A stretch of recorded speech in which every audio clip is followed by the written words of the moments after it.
guys. So, in today's video, I just want to discuss what happened the day of transfer because it was an event. So, as you guys know, I did have my transfer, but I didn't think I was going to. So, they have you come there 15 minutes early. So, I had started drinking the water on my drive because they said to start it right before you leave. Start drinking the bottle of water before you leave. So that's exactly what I did. So I did get to the clinic about a half hour early.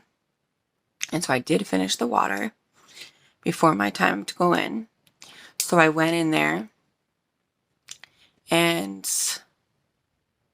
I just waited and waited and waited. There was no point of me being there early. They actually didn't even call me in until after my appointment time. And in fact, so my bladder was so full that it was putting so much pressure onto my ovaries. Now remember, you guys, I'm still healing from the retrieval. So my ovaries still hurt. And I couldn't sit, I couldn't walk, I couldn't stand. It was pretty bad. And the longer they had me wait, the worse it got. It got to the point where it was right about the time my appointment came, there was 2 other women waiting in the waiting room with me as well. So I hunched over, walking over to the front desk to find out what is going on, whether they're running late. You know, because mind you, our bladders are full. Like, my bladder was so full.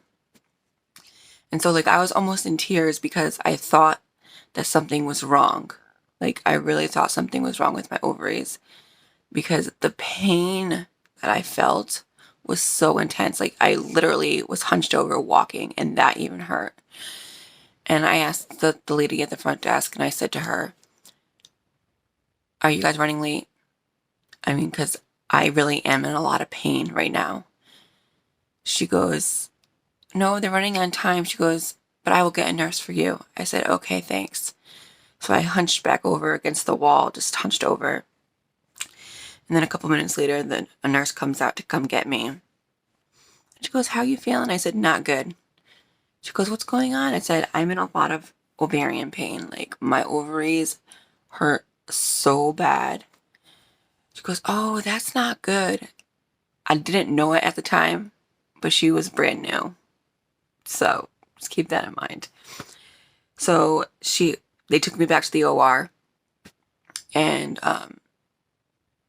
she had me stand against the wall, and I'm like dying. I'm just like, "Oh my God, what's going on?" And I see the doctor. She's standing over there, and I'm just like, "What the hell? Like, I'm not gonna last. I'm not gonna be able to do this." I was ready to pee my pants and just say, "Fuck it." Like, just, I will reschedule because it was so intense.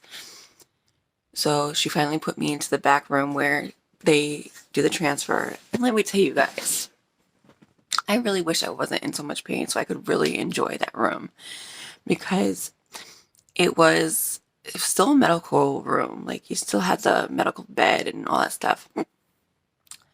But the lights were dim low. They had some nice soft music playing. It was so nice.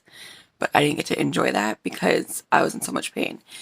So the girl tried to put the bracelet on me, but didn't know how. That's when I realized she was new. So I literally have this bracelet that's like, I don't even know how to explain it, you guys. I had to put it all the way up to my elbow because the way she put it on, I guess you have to take the tab out and then insert it, the other side, into this slat that has all the sticky stuff on it. Well, she could only get the very tip in. And I was so frustrated. I was like, "It'll be fine. Just leave it like that. It'll be fine." So I had this bracelet all the way up to my elbow. and I couldn't sit on the bed. So I'm like literally hunched over the chair, just like swaying because I'm like saying to myself, keep it together, keep it together. But the pain was just so freaking intense. And then another nurse comes in and she goes, everything okay? I said, no. I said, I am in so much pain right now. Like, I don't know what to do. And she goes, well, let me get the doctor. I said, yeah, good idea. So a couple minutes later, she comes back in by herself and she goes, why don't you hop on the bed and let me check your bladder? Maybe you're overfull. And I said, oh, okay. I said, but my ovaries really, really hurt. And she goes, okay, well, let's take a look. So as I was hopping on the bed, the doctor came in. And the doctor said, you okay? And I explained to her what was going on. She goes, okay, we're not going to even check your bladder. She goes, go to the bathroom and count to 4 and let urine out, and count after 4, stop, and then come back in. I said, okay. So the nurse takes me, like, you guys, you don't even understand. I'm literally hunched over, like, walking. It was, like, so awful. The pain was so intense. So the closest bathroom was occupied.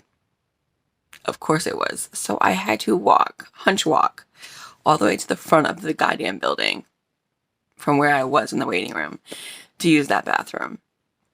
So the nurse says to me, she goes, count to 5 instead. I said, okay. So let me tell you, I didn't even count, you guys. I was so scared that I was going to let too much out. So I just like drizzled it out. And I'm like, oh, and drizzled a little bit more out. And was just like, oh, it was so. So I let it out. And then I was like, all right, enough. And so the nurse says, oh, you're walking better, because I could literally stand up straight. And my bladder was still full and my ovaries still hurt, but I was able to stand up straight and walk steady. So I said, yeah, I'm walking better. I said, but let's get this done because my bladder is still very much full and it's still applying pressure on my ovaries. She goes, okay. So I go in there, and then so I go lay in the bed, and they check my bladder, and my bladder is still overfull. I could have let go of some more. But anyways, so then the embryologist came in, checked my bracelet to confirm, and I had to confirm me and Josh's information, confirm that we were only transferring 1 embryo. And then they gave me the status of my embryos, which I was shocked. And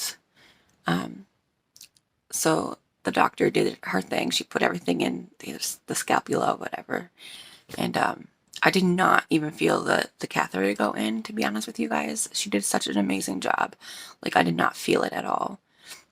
And I got to see it up on the screen, but I was in just so much, like, I need to hold it in, I don't want to pee on the doctor kind of thing. So I really wasn't paying attention. The lady goes, did you see that flicker? I said, no. She goes, oh, because that was the embryo. I said, oh. So she put it on the screen, left it on the screen so I could take a photo of it. That's what you guys seen in the last video. So that was really nice of her.